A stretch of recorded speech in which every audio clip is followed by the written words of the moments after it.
everybody, and welcome to this week's show. I'm Will Richardson. It's nice to see you.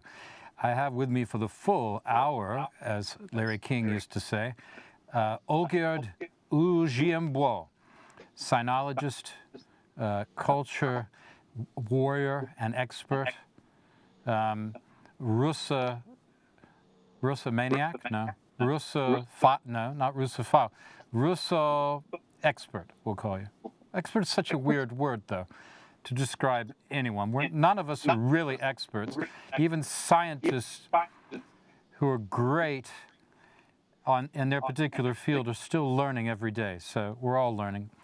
What we're going to try to do in this show, though, originally our sole theme was to speak about Olgierd's career as a sinologist, an expert on China, and a linguist, and to address all of those really interesting, fascinating issues to do with China and the world today and how that affects all of us and a bit of their history and the rest of it. It was a great exhibition this week. It opened last Saturday by a Chinese dissident artist. Some will term, I think it's probably a little cheap, but we'll call him the Banksy of China for shorthand, although we might call, I'm not sure how to pronounce his name. How do I pronounce his name, Olgierd? Well, it's Badiou Cao. Badiou Cao.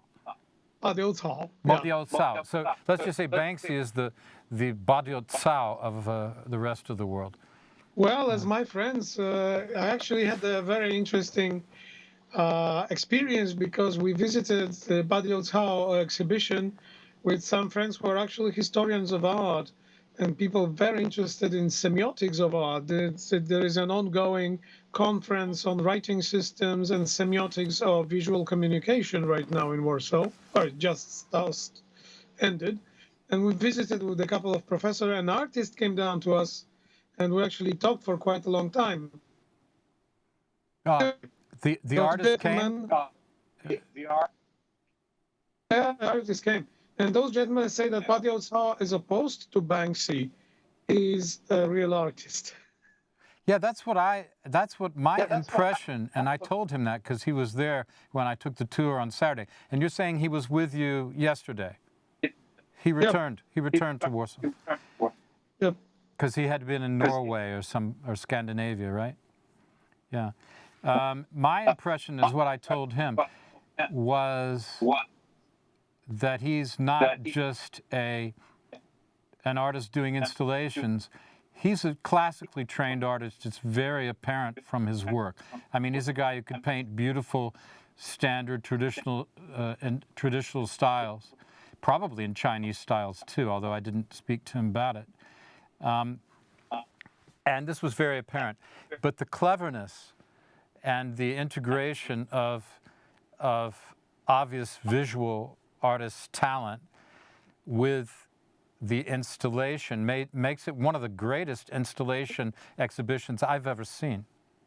That's what Francisco Gutierrez, who is one of those scientists I'm talking about, that's what he was saying. It's like you can have this bed with pencils as a singular item on a normal conceptual artist, whatever exhibition, but then the whole setup that is around it included the painting on top and included the little table with another painting on the side.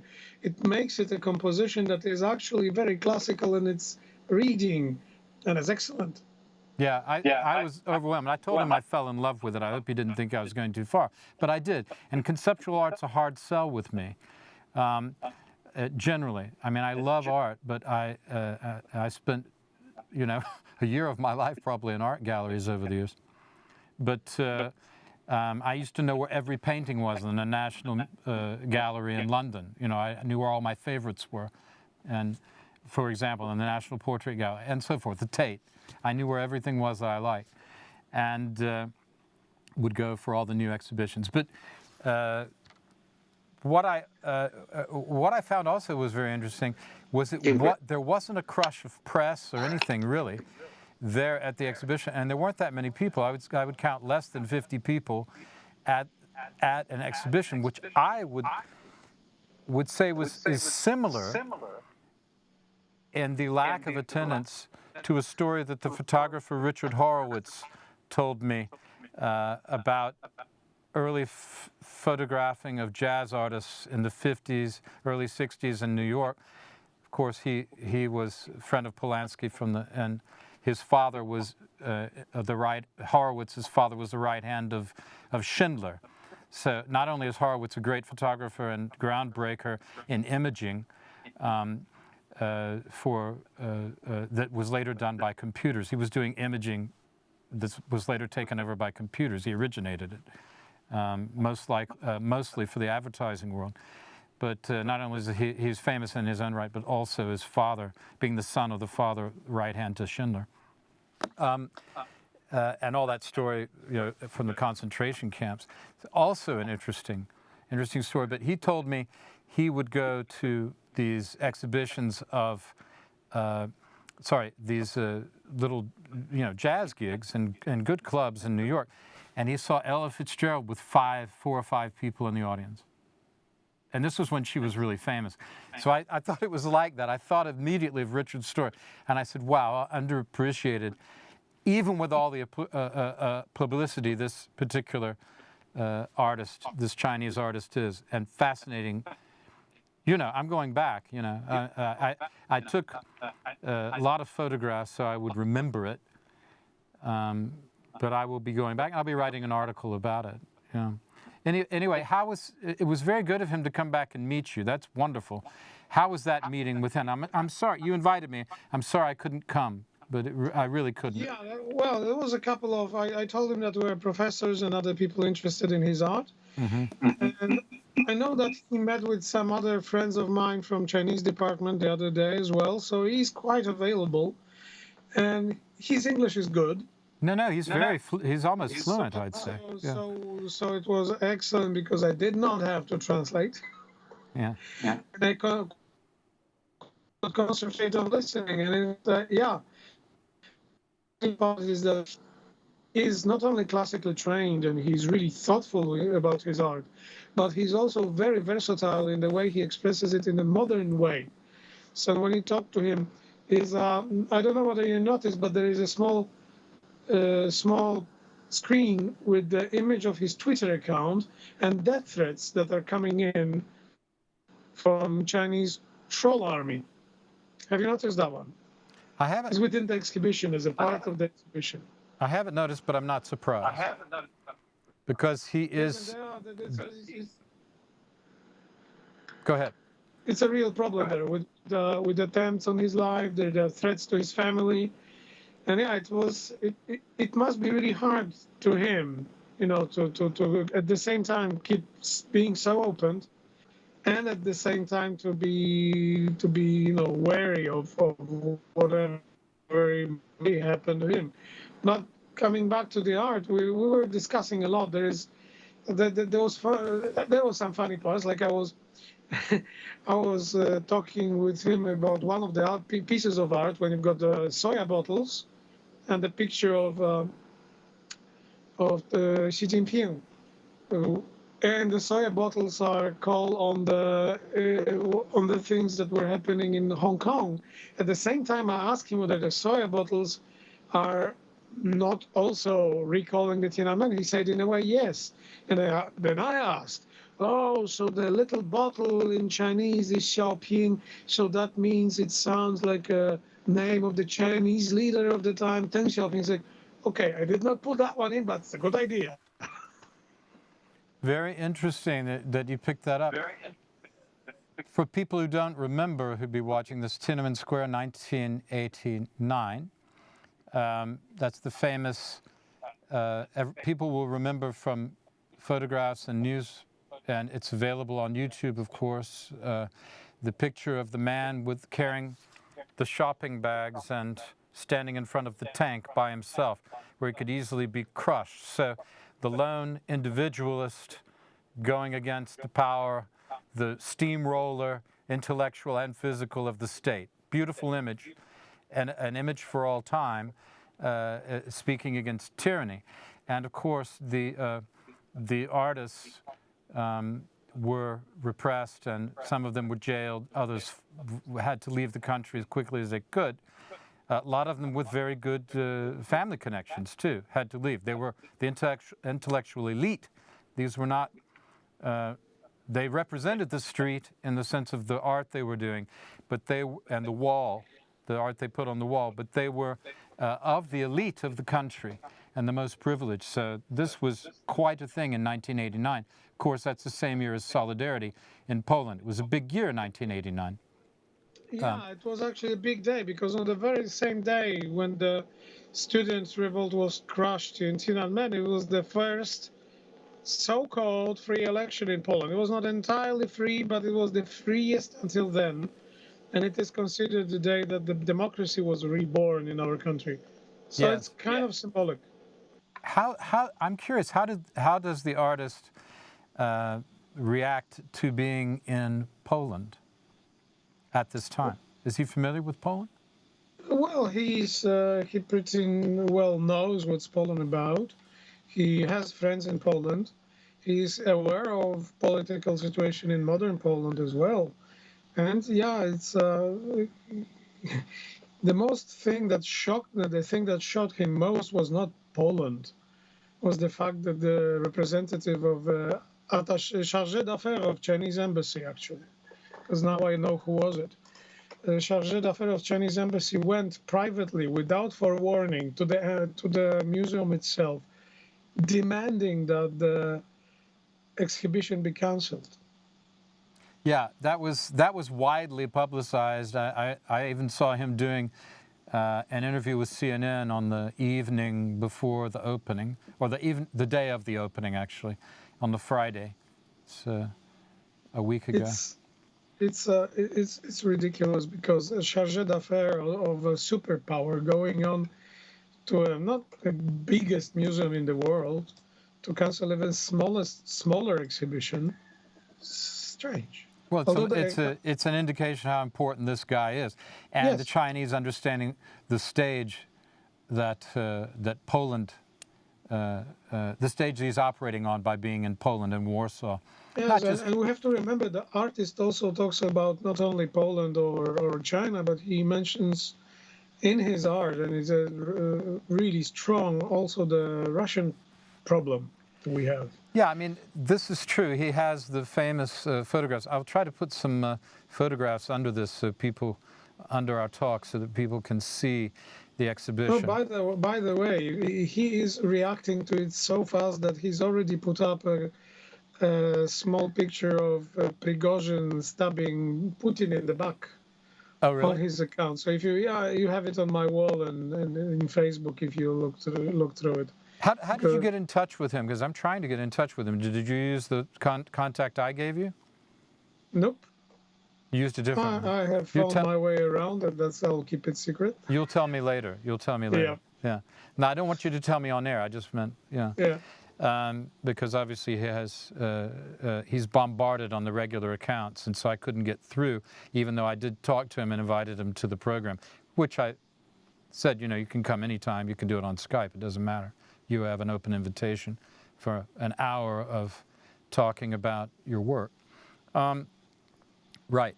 So, and it's particularly interesting at on this day because we've seen a potential rebellion, a mutiny within the Russian army by the Wagner group, or within the Russian armed forces, we can say, although it's not a member of the armed forces. We don't know how to read it. We were talking about Prigozhin something like a year ago, maybe. I was saying, look at him, keep a close look on him because he's Lenin in spare. He's really acting like Lenin and behaving like Trotsky from time to time. Yes, I remember you saying that, and you were particularly keen on it. And as a result, we followed Wagner quite a lot through the year. They've been mentioned on many programs, and particularly him.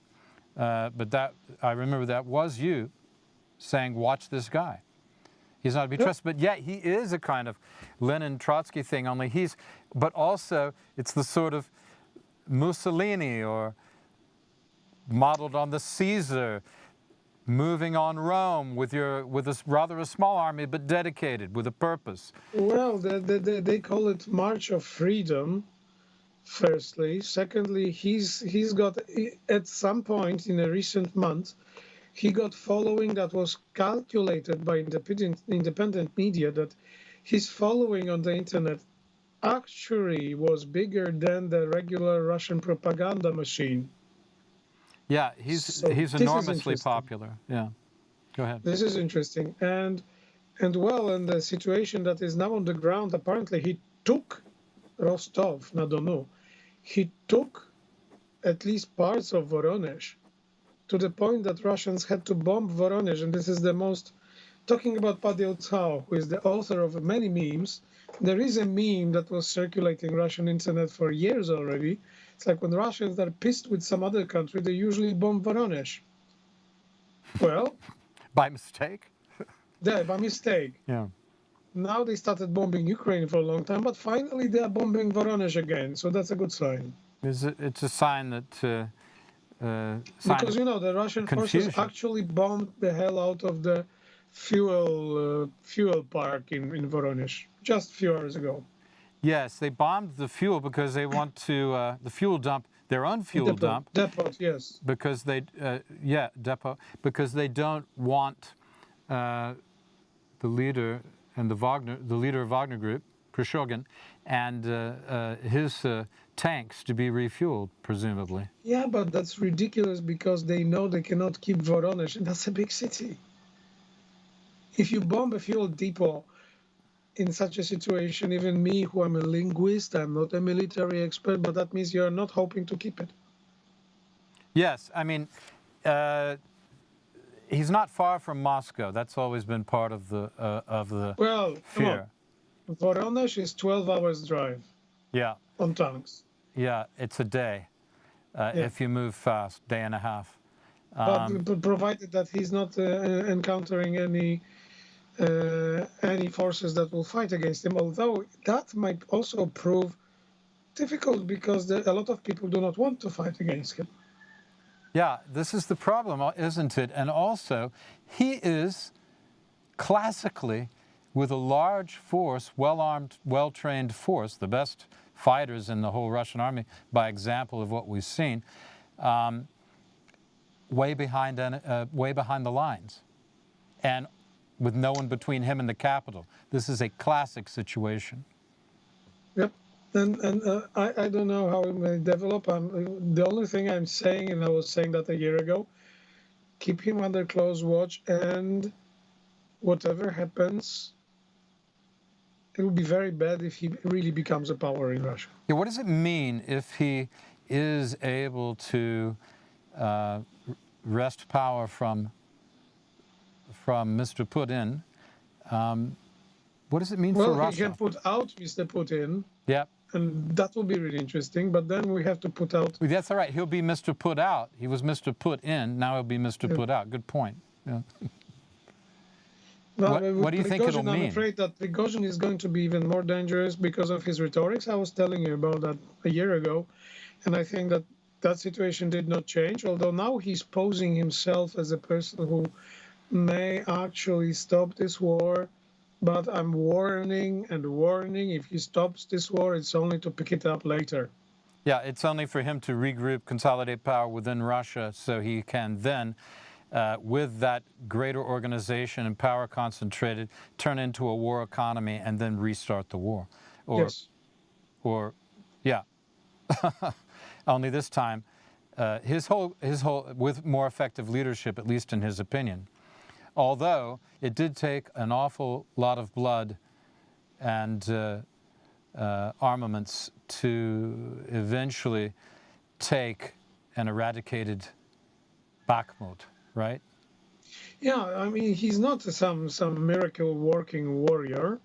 He actually is a dangerous man because he has no constraints in the way he leads the war. If he was given enough firepower, he'll just level everything down and win it without any qualms. So I do think that it's good that he's pointing the other direction, and if we can support him. But we need to, we the Western world. I never thought I would say something like that. Support him? Support Wagner? No. we need to support him now, but we, the Western world, should keep a close watch and stop him eventually. He's been fighting for money. He's built up a mercenary force. They've fought for money all over the world, particularly in Africa, Syria, and Ukraine. Well, luckily in Is money Syria, a he factor proved in no this? match for American forces, so that's a good sign. Sorry, what? Luckily in Syria, he proved no match for the American forces, so that is a good sign. No, absolutely not. I mean, if the NATO forces had been involved, Russia's army would have been destroyed like the Iraqi army in the first Gulf War, on the road to Kiev and elsewhere. I mean, they wouldn't exist as a fighting force at all. 500,000 men dead or something like that on that order, 400,000. It would have been total catastrophe. Because look what the Ukrainians could do with just the limited amount of weapons they had at the time in the beginning of the war, just with basically handheld rockets. So, they don't want to fight. And he doesn't want to fight NATO. It's very hard to know what's in the guy's mind, because it's always hard to understand what's in the Russian mind. It often goes contradictory to logic, as the invasion went contradictory to really any form of logic, because from the very beginning, as we talked on this show from the beginning, you could not take over Ukraine and hold it with 100,000 or 150,000 troops. There was just no way. You needed at least 1 million troops for a country the size of Texas, just to hold it, much less take it, more to take it, especially if they have any allies. And of course, we've seen over the duration of the war that they have a lot of support outside of the mysterious 5 or 6 countries. Maybe not mysterious, but they're internally mysterious is what I meant. Countries who are supporting Russia. Well, that's what you find in Paddy's house exhibition. And also in his artwork elsewhere, you can find a lot of art criticizing the Chinese support to Putin, which is kind of interesting because he keeps a really close watch on that situation. I think he's really involved. What did he say to you? He is. What did he say to you about those particular?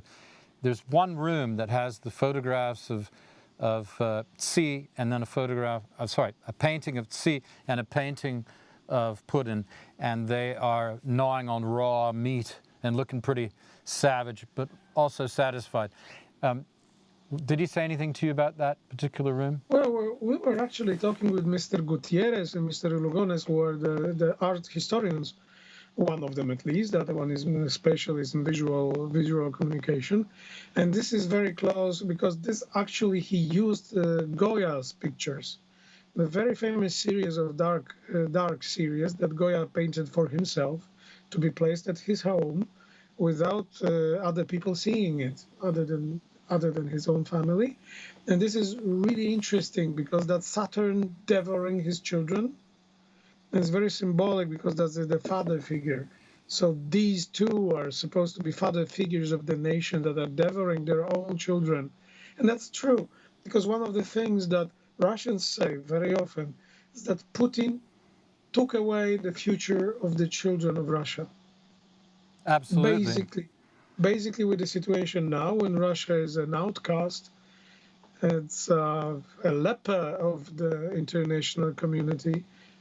Whoever stays in Russia and grows up in Russia now is going to have problems in the future because it will take a long time for them to come back. Although there are voices that once Prigozhin takes over, then we can be all cuddly friendly with Russia.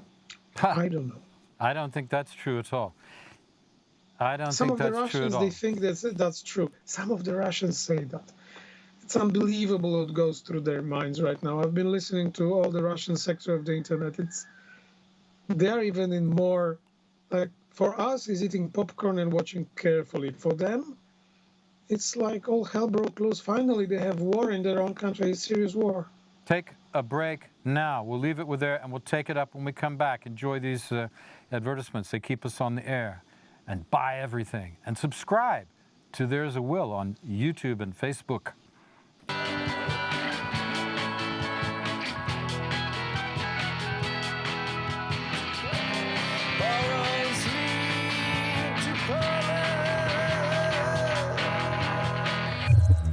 Okay, we're back. I just want to give a plug for an article I wrote. It's appeared in Gazeta Polska magazine this week.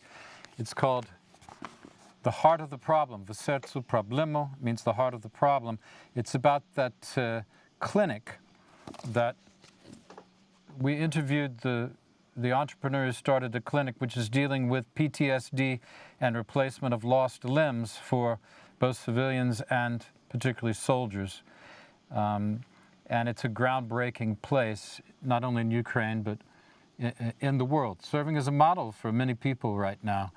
I know about who are looking to help with the PSD problem, which is going to affect about a quarter of the population of Ukraine.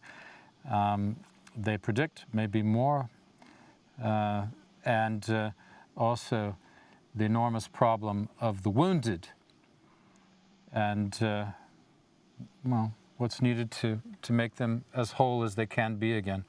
So that's in Gazeta Polska, The Heart of the Problem.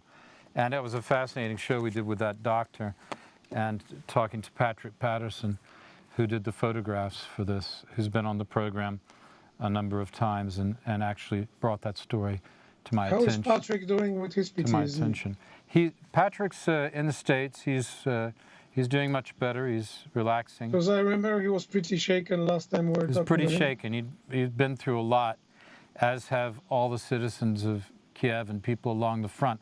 This shelling and missiles and the drones, etc., has been terrible for citizens of all the major cities. Even though it's been not so effective in knocking out facilities and not taking so many casualties, it's just the constant not knowing, this constant anticipation, suspense of not knowing where the next one's, when it's coming and where it's going to hit. Yes, unfortunately, that's always the segment of population that's going to suffer most, because they're just simply sensible, normal people. That's right. That's right. And believe me, and as we know, they've taken a lot of casualties. Just the people who haven't taken up arms have taken many, many casualties. Well, as now well as the soldiers. suddenly Russians feel the same thing. You just watch those little clips of Russians being scared because suddenly they are bombarding their own city of Voronezh. There are like clips of people getting hysterical online.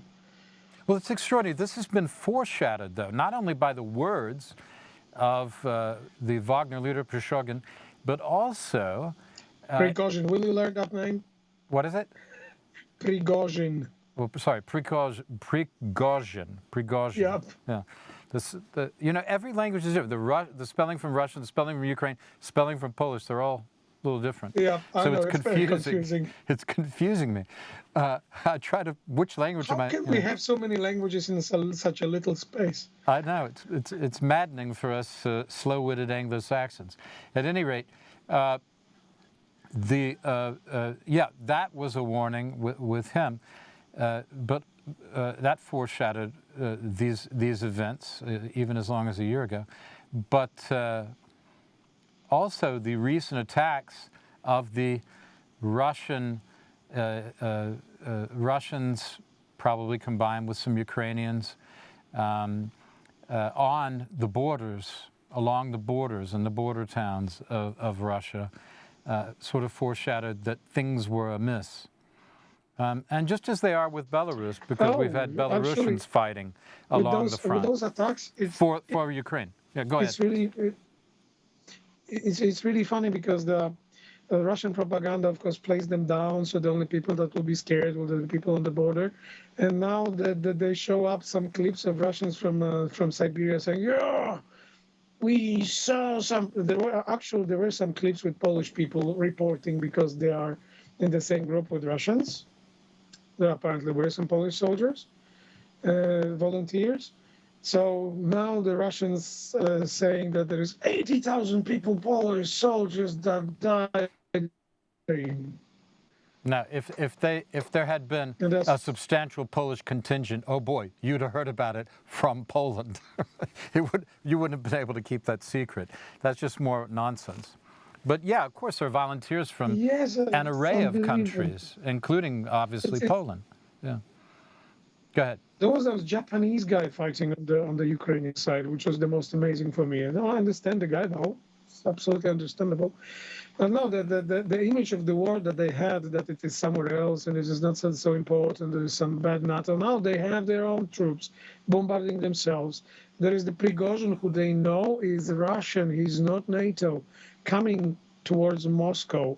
And it is being publicized all over YouTube, which is not so often in Russia yet. So very interesting. Yeah, I mean, what do you? It's beyond interesting. I had several messages. I've got a friend, Michael Houlihan from Aspenade, that I do some work with, and Michael's done great things for first responders. He's been on this show a couple of times, doing amazing stuff with Aspenade. He's on his way this morning. I think he's at the border now, and crossing by train to Lviv from Krakow. He just arrived in town a couple of days ago, and he called me this morning and said, "Good Lord, things are buzzing. Even on the train, there's a strange and eerie feeling as you go into Ukraine." He had a call from the border. Have you seen the news? Make sure you watch the news, because there are very strange things happening. We're not really sure what they mean. Is it a real rebellion? Is it some kind of subterfuge, some Byzantine exercise proposed by factions within the Russian government? We don't know these things yet, and we're not likely to know for some time. We don't know. There were some. I've been telling you before the show. Yeah. There were some voices that this is a coup staged by Putin in order to get rid of the generals who will be executed summarily in the Red Square. Who knows? That's entirely possible. I'm a linguist. If it did happen in Russia, it wouldn't be the first time. None of this would be for the first time, and some of it has happened multiple times. You know, the execution or export to Siberia of leaders who fail is not new, and the prospect of the government falling. I mean, 1917 is an obvious example, and as you were alluding to before, but also the Russian attempted coup of the early 90s. Was it 91? I believe. Yeah. Yeah, the one that set free entire post-Soviet space. Yeah, but that coup was actually from the upper echelons down, and it didn't work because people did not support it. Here, you have a situation which I was telling you before, because of his rhetorics that he uses, because of the way he behaves, and he plays his media card pretty well. I mean, Prigozhin. Yeah. I think even though there are many Russia watchers that are insisting, it's a week, maybe 2 weeks tops, he will be killed off and that will be not a problem. I think it's a problem. He stands a chance. Yeah, but it's a problem whether he's killed off or not. This is an example of a crumbling regime. I'm going to call it a regime, is it a government? It's a regime. Classic it's Russia. dictatorial. It's neither this or that. Yeah. Well, this part of it, there is a regime, but then there's everything else. That's a very good point that people need to understand. It's just so hard to know to find all the pieces of the jigsaw puzzle, which is not only the Russian mind of the leadership, but also the populace and how they react. The amazing part is that we are something. Again, I'm quoting this time Живой. Okay. From. Can you repeat that, because we lost you? So for me. Sorry, can you repeat that? Okay. Just that previous two sentences. Yeah. Yeah. Живой Gwoźdź is a channel that is opposition, but for me, it's not really opposition because I'm a Polish Russophobe, so they're never radical enough. But then they said one thing: we live in the first chapter of the history book. Okay, what does that mean? Well, we right now there is something new happening in Russia in terms of whatever happens now after Prigozhin is going to be new. Russia is going to fall apart, or there is some changes coming. There must be. It's hard to go back from this point. I think that's the one thing we need to be realistic about, and that it is difficult to see any return to the previous status with this action, and we should have seen it coming earlier and more when it was more visible and vocal from Wagner Group that they were dissatisfied with the support and from the government and from the military, and that there was some kind of competition, that they were doing the work, ruthlessly doing the work with their own soldiers and not being supported. And somehow that seems to have shone a spotlight on the lack of cohesion within the Russian military and government, as well as the inability for them to be a reasonable fighting force on the ground. They've just been shown up by Wagner, which, you know, they called it the meat grinder. I'm writing about it in this article that I just showed you, because the central character is a person who was wounded severely in Bakhmut. Talking about what it was like to be at the front. It's pretty harrowing stuff. They're calling conscripts meat. Simply meat. Well, Miasa. Well, fresh meat is what they called them in Vietnam as well. The Americans called their own conscripts, called their own arrivals, draftees, fresh meat.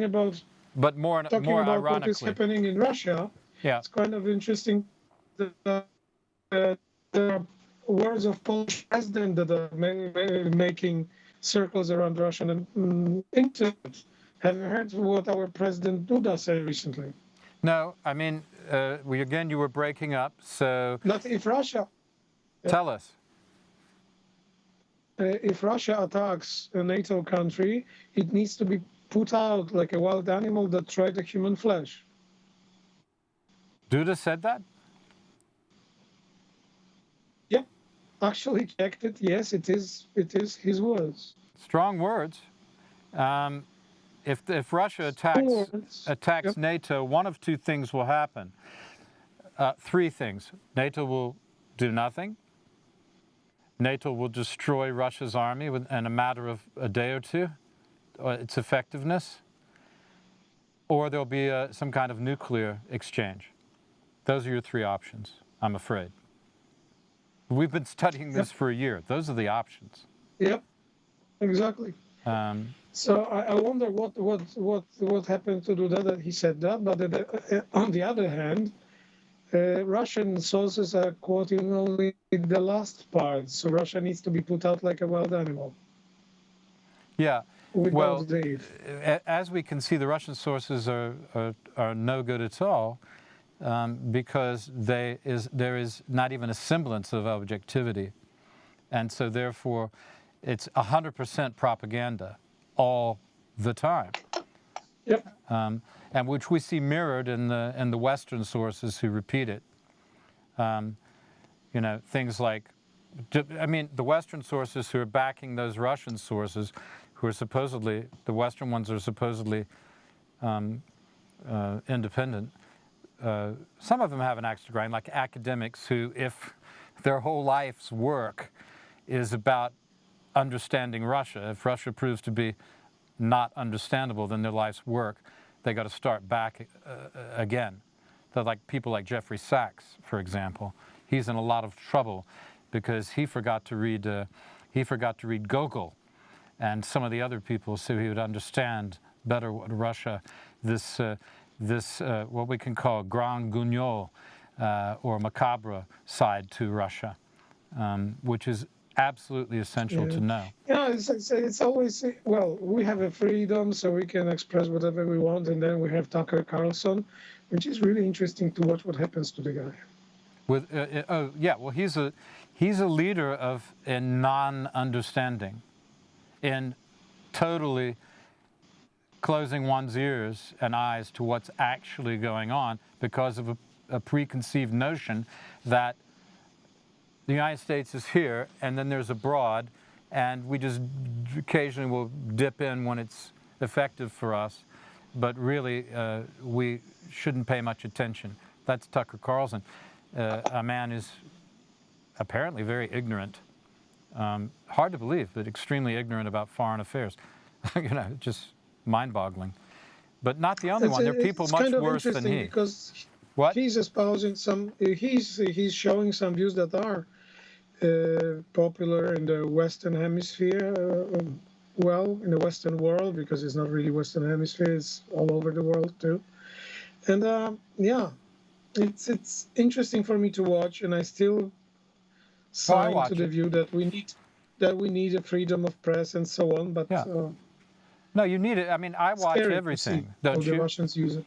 I watch all different sides. I read all different kinds of reports because I want to know. I want to maintain what I think and adjust that and with as much information I can. But also I want to know what the people opposing what I think. And this is also crucial. And you know, for me, I'm paying close attention to the language. And it's really interesting. That's why I told you about Prigozhin a year ago, because of the language he was using. It was interesting. And now it's... Well, what was that language, and how is it evolved and then manifested itself in an apparent mutiny?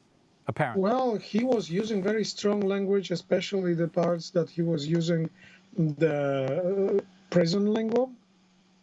Prison lingo, which is kind of a taboo thing in Russia. And he was using it very strongly against the military arm of Russian Federation. What was the point of that? I don't know. Probably because Putin wanted to have those two powers struggling, so he can be as always, he tries to be a judge, because he always wants to try to judge between two factions. Yeah.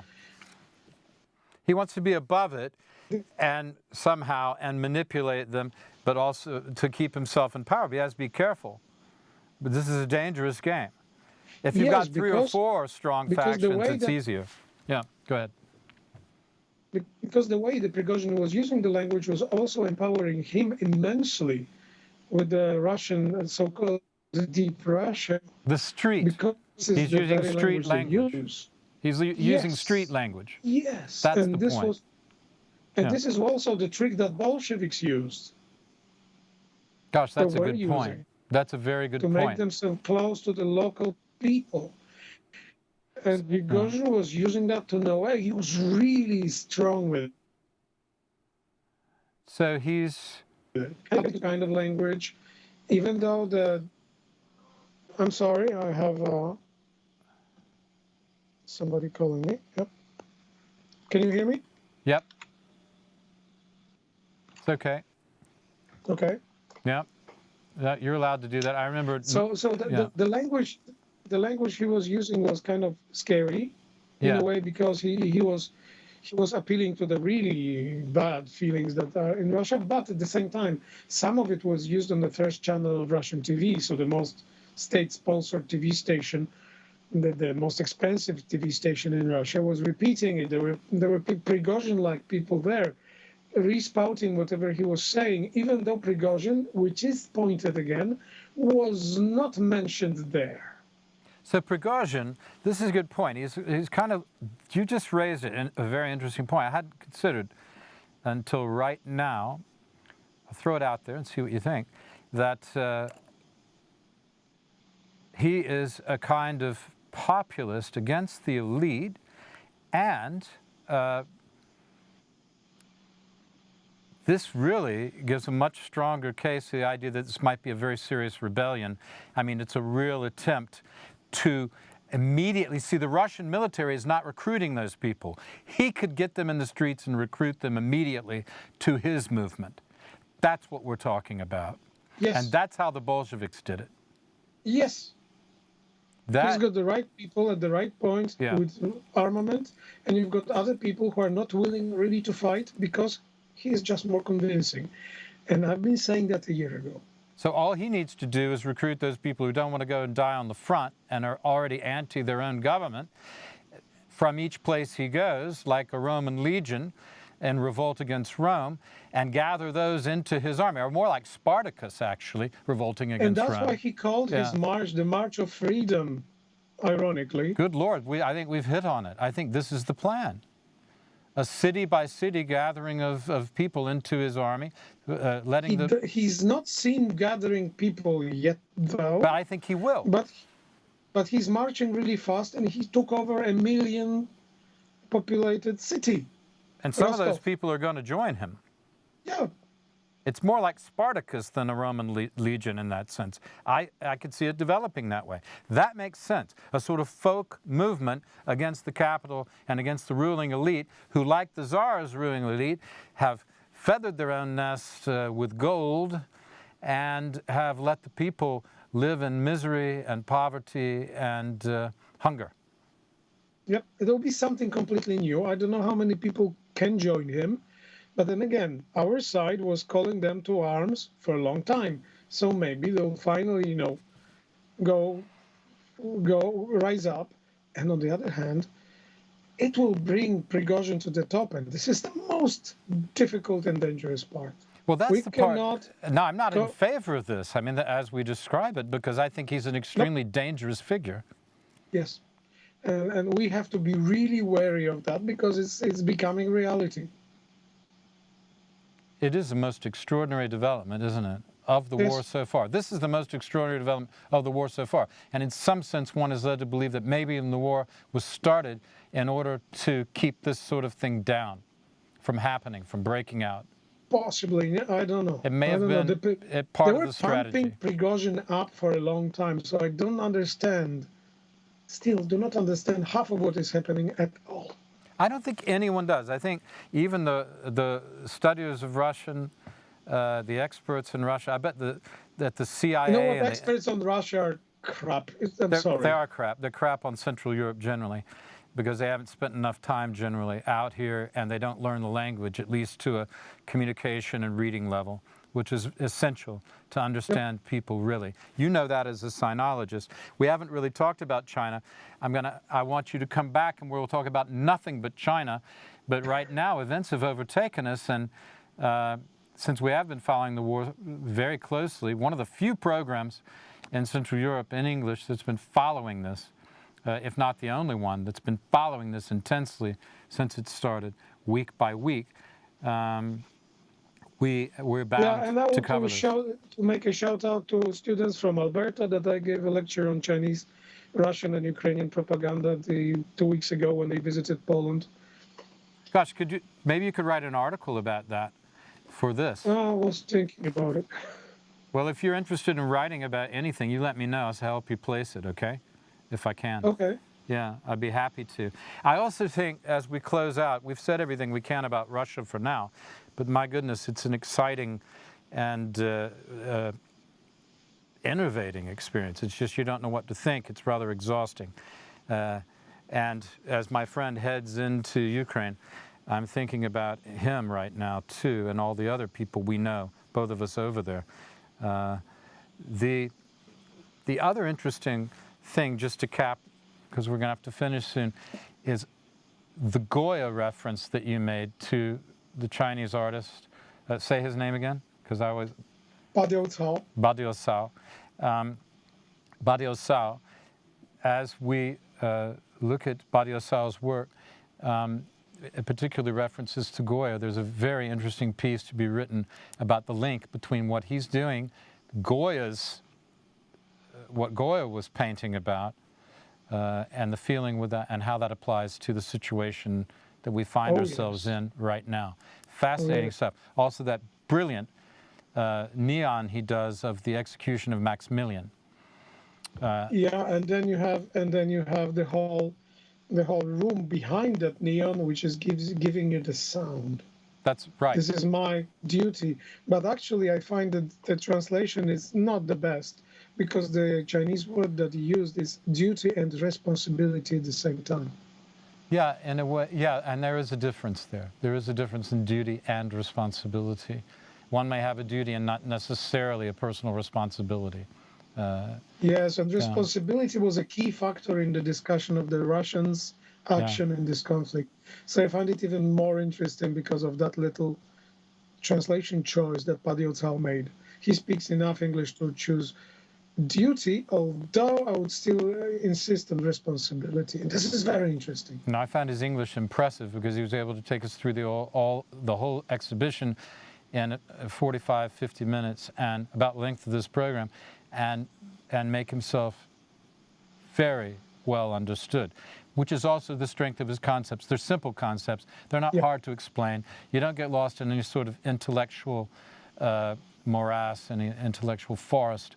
You are you're right there on the beach, and so which part of installation you like the most? Which did I like the best? Yeah. I thought the most striking object was the chair. It reminded me, most striking practical object was the chair, the torture chair, which reminded me in its simplicity of Van Gogh's chair. You think it is a torture chair? How do you see it? Well, I know what it is. The top of the chair outside of the rocking part, which is kind of interesting. Well, he added that because, that's just brilliant. I didn't want to say.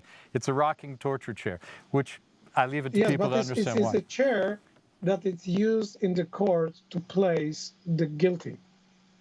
So in the court, we have a prosecuted person. He's placed in this chair just to listen to how can you defend yourself when you're sitting in this kind of chair. You cannot. This is in the court. Plus, they leave them in there for quite a long time. Before and after. They bring them to the court in this chair, already having been stripped of any source of humanity. Dignity, anything. Not even the strongest agent can withstand that kind of torture. There's no way. And why should you? Just admit, sign the papers, and forget it. Nobody will blame you later. I thought the bed of pencils was, as a writer myself. Yeah, the bed of pencil is the most interesting. It's the most striking object in the whole thing. Yeah. Totally original, amazing. The bed of nails, the bed of pencils. And incredible. the artist, the feeling the artist has, because he's got an idea, he's got a feeling, he needs to get it out. And the bed of pencils is just a brilliant way to put it. I'm glad you agree. We've got to go. Yeah. Lots of love. Olgierd, it's great to see you. Thank you very much, as always. Great fascinating. to see you. Thank you. See you soon. Okay, everybody, thank you for watching. I'm Will Richardson. This has been There's a Will with Olgierd Ujiembo, sinologist and actually pretty darn good on contemporary events. Thanks for watching.